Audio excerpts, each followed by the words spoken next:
Audio Jungle।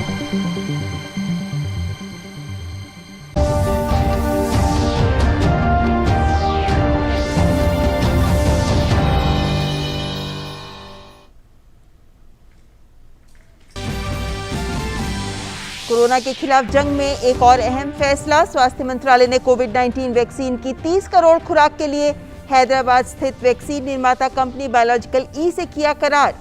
Mission Covid सुरक्षा के तहत सरकार की सहायता से स्वदेशी वैक्सीन का होगा उत्पादन, टीकाकरण को मिलेगी रफ्तार।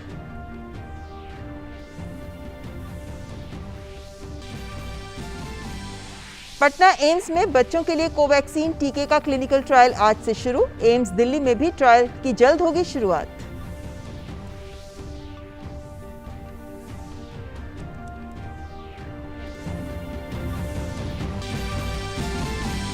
केंद्रीय गृह मंत्री अमित शाह ने गुजरात में 9 ऑक्सीजन संयंत्रों का किया लोकार्पण। कहा, प्रधानमंत्री मोदी के नेतृत्व में कोरोना से लड़ने में मिली बड़ी सफलता। भारत में सबसे तेज गति से हो रहा है टीकाकरण।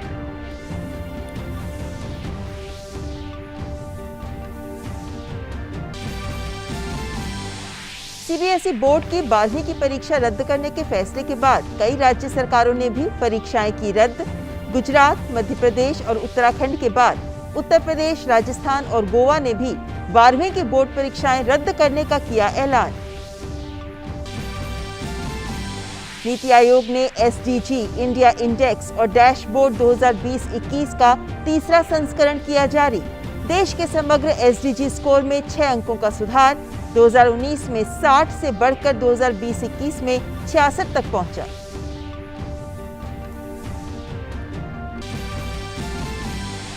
और इजराइल में विपक्षी दलों ने राष्ट्रपति को नई सरकार बनाने की दी सूचना। प्रधानमंत्री नेतन्याहू के 12 साल के शासन को समाप्त करने के लिए विपक्षी दलों का गठबंधन एकजुट। और खेल खबर में इंग्लैंड में होने वाली आईसीसी विश्व टेस्ट चैंपियनशिप के फाइनल में भारतीय टीम का न्यूजीलैंड से होगा मुकाबला। इंग्लैंड दौरे में भारतीय टीम मेजबान के खिलाफ 5 टेस्ट मैचों की सीरीज। भारतीय कप्तान विराट कोहली और कोच रवि शास्त्री ने भारतीय टीम के शानदार प्रदर्शन की जताई उम्मीद।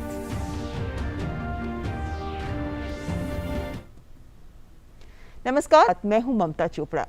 केंद्रीय स्वास्थ्य मंत्रालय ने कोविड-19 वैक्सीन की 30 करोड़ खुराक आरक्षित करने के लिए हैदराबाद स्थित वैक्सीन निर्माता कंपनी बायोलॉजिकल ई के साथ व्यवस्था को अंतिम रूप दिया है।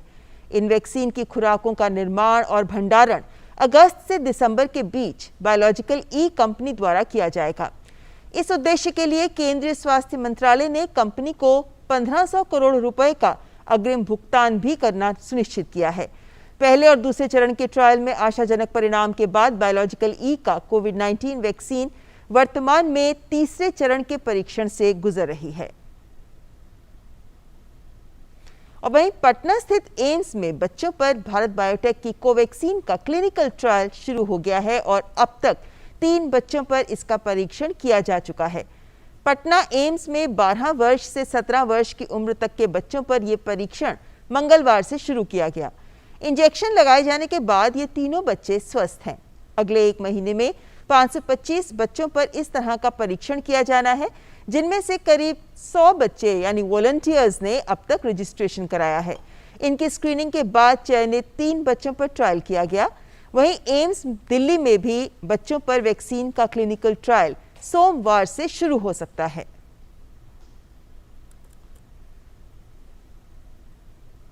और इस बीच देश में कोरोना वायरस के दैनिक मामलों में लगातार गिरावट दर्ज की जा रही है।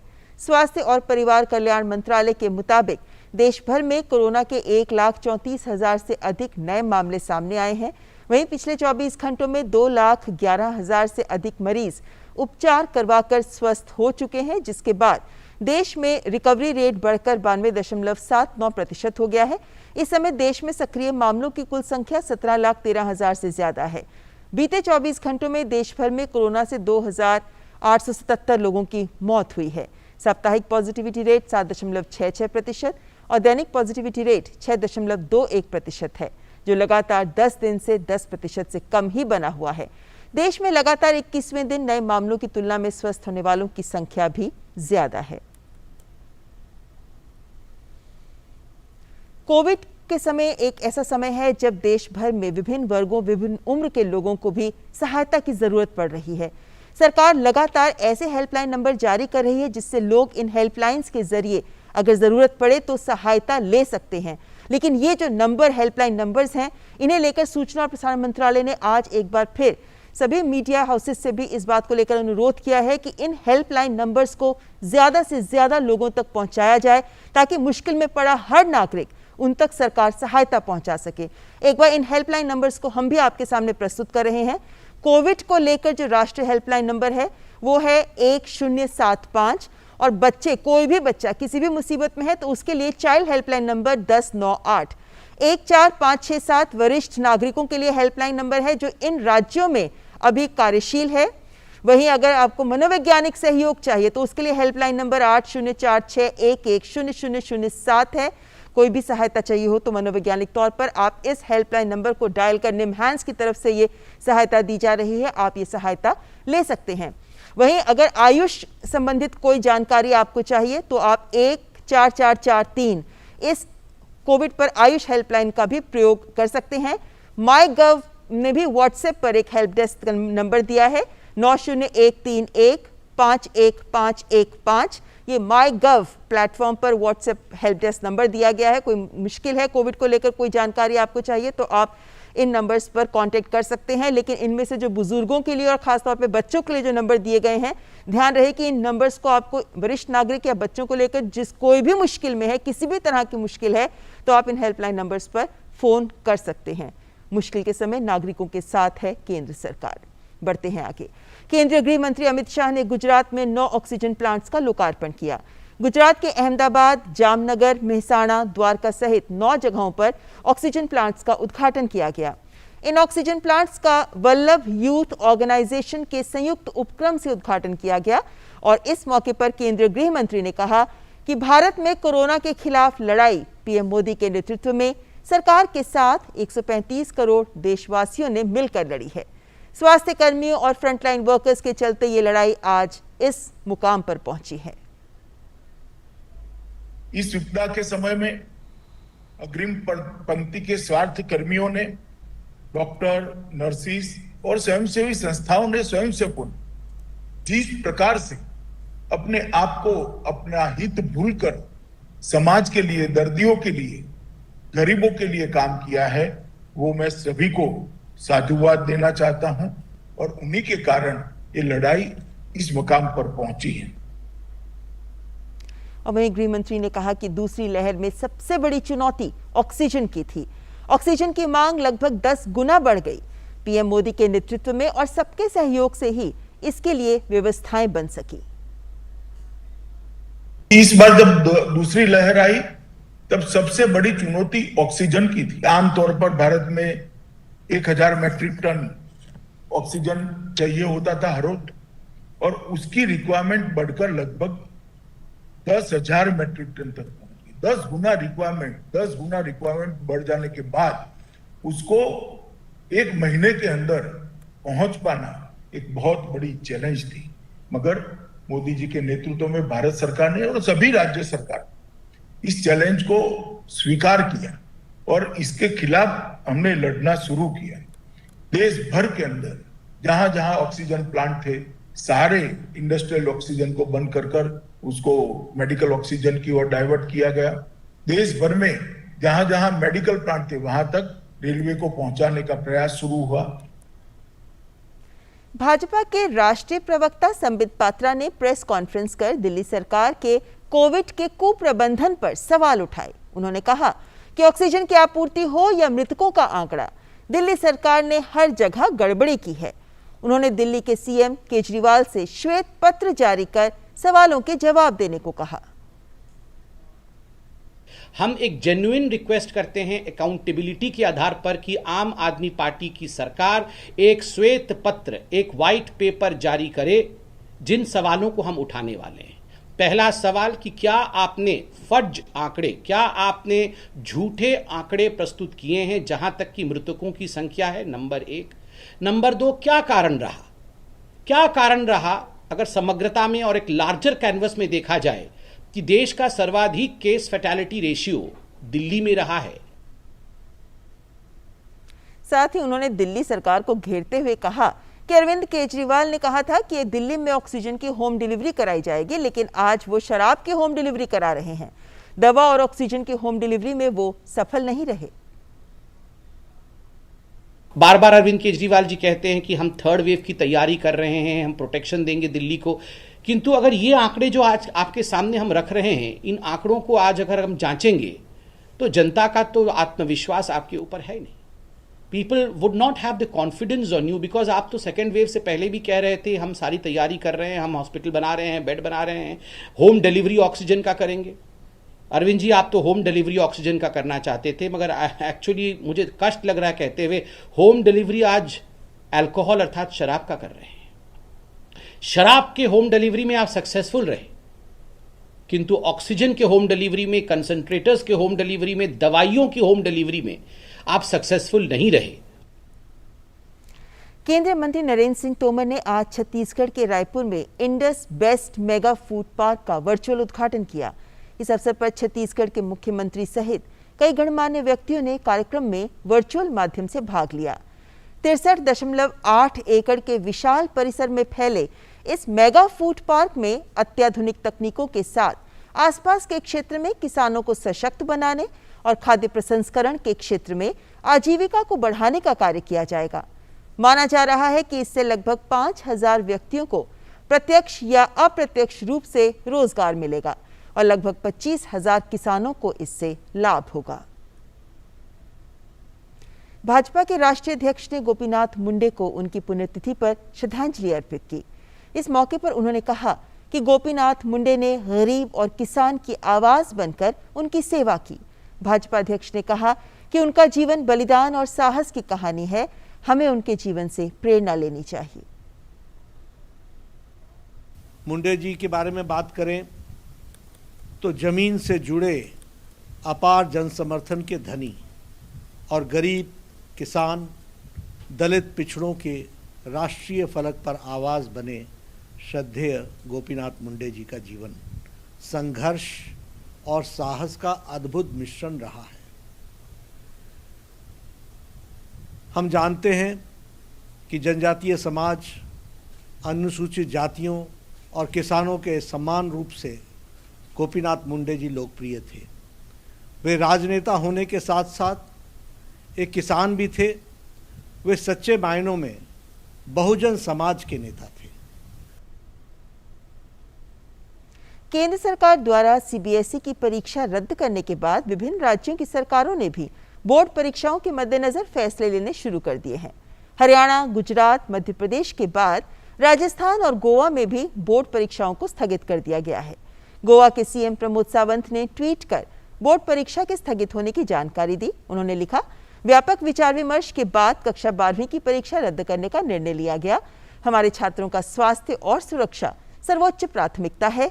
इससे छात्रों, अभिभावकों और शिक्षकों के बीच चिंता को खत्म करने में भी मदद मिलेगी। और वहीं राजस्थान के शिक्षा मंत्री गोविंद सिंह डोटासरा ने ट्वीट कर बताया, कोरोना की तीसरी लहर की आशंका को देखते हुए छात्र हित में राजस्थान मंत्री परिषद की बैठक में राजस्थान माध्यमिक शिक्षा बोर्ड की कक्षा 10वीं और 12वीं की बोर्ड परीक्षाओं को रद्द करने का फैसला लिया गया। मार्किंग के संबंध में जल्द फैसला लिया जाएगा। उत्तर प्रदेश बोर्ड की भी 12वीं की परीक्षा रद्द कर दी गई है। उत्तर प्रदेश के उप मुख्यमंत्री दिनेश शर्मा ने इस बात की घोषणा की। मुख्यमंत्री योगी आदित्यनाथ के साथ हुई बैठक के बाद यह फैसला लिया गया।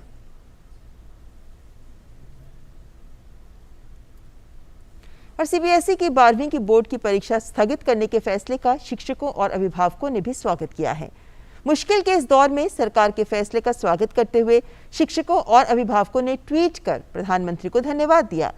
अभिभावकों के ट्वीट पर प्रतिक्रिया देते हुए प्रधानमंत्री ने कहा कि छात्रों का स्वास्थ्य और कल्याण हमारी सर्वोच्च प्राथमिकता है।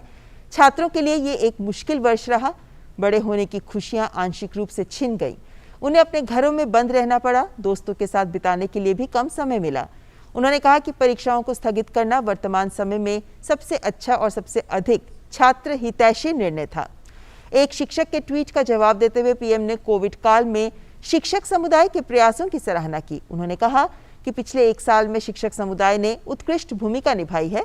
मैं छात्रों का समर्थन करने के लिए और शिक्षा यात्रा को नए सामान्य के तहत जारी रखने के लिए सभी शिक्षकों की सराहना करता हूं। सीबीएसई 12वीं की परीक्षा निरस्त करने पर शिक्षा मंत्री रमेश पोखरियाल निशंक ने भी ट्वीट कर कहा कि विश्व की सबसे बड़ी लोकतांत्रिक शिक्षा व्यवस्था में लगभग 33 करोड़ विद्यार्थियों की सुरक्षा, स्वास्थ्य और उनका उज्जवल भविष्य हमारी सर्वोच्च प्राथमिकता है। सभी हितधारकों से व्यापक विचार विमर्श और परामर्श के पश्चात ही उचित निर्णय लेना मोदी सरकार की निर्णय प्रक्रिया की विशेषता है। यशस्वी प्रधानमंत्री श्री नरेंद्र मोदी जी के दूरदर्शी नेतृत्व में कक्षा 12वीं की सीबीएसई की परीक्षाओं को निरस्त करने का निर्णय भी इसी प्रक्रिया के तहत लिया गया। उन्होंने आगे ट्वीट कर लिखा कि इस निर्णय तक पहुंचने के लिए राज्य के शिक्षा मंत्रियों, शिक्षा सचिवों, शिक्षाविदों, विद्यालय संचालकों, विद्यार्थियों, शिक्षकों और अभिभावकों से भी लंबा परामर्श किया गया।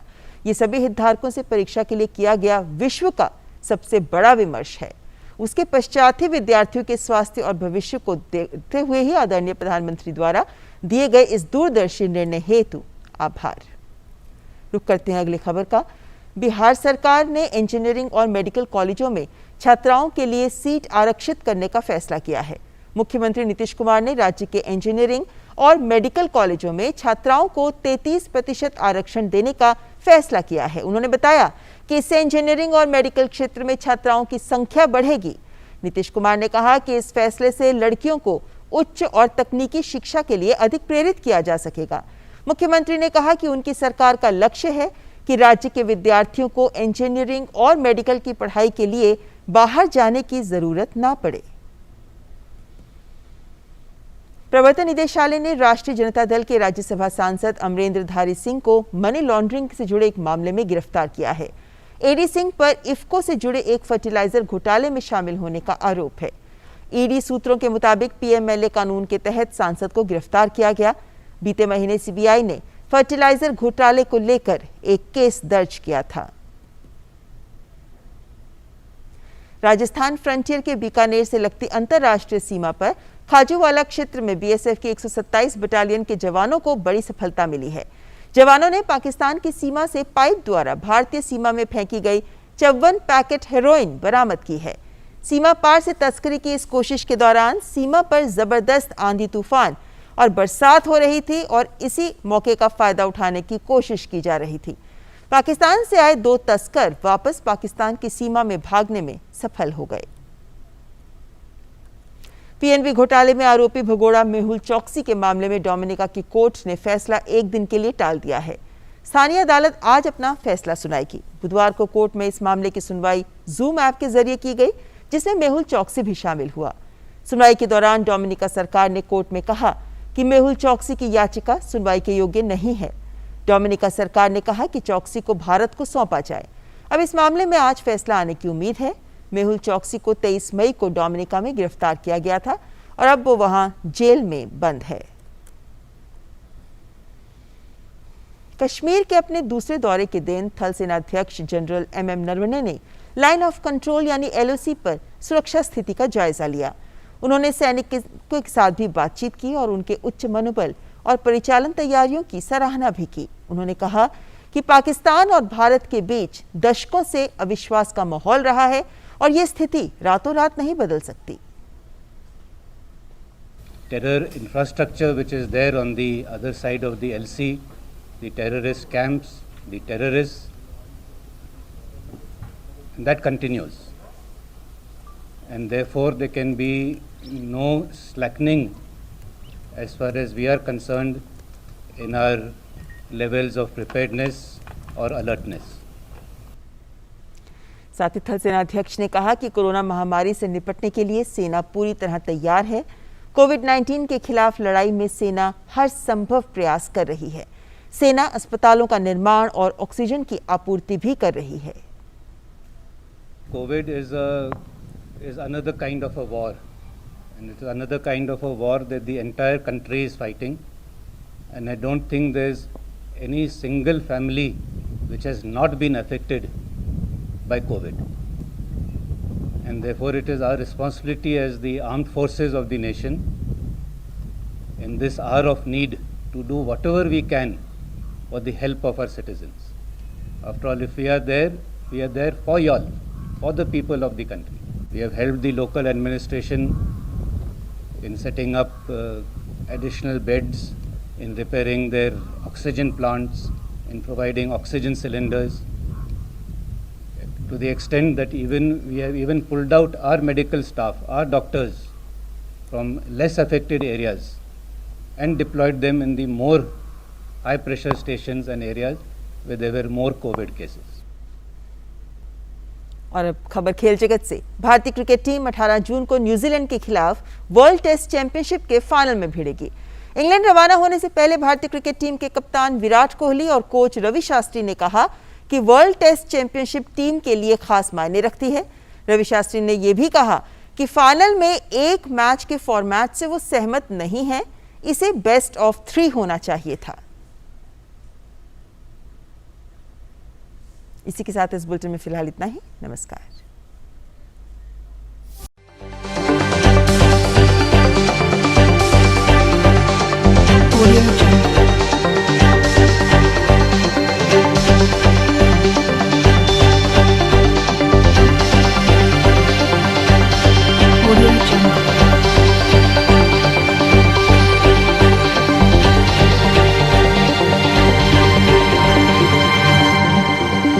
Audio Jungle.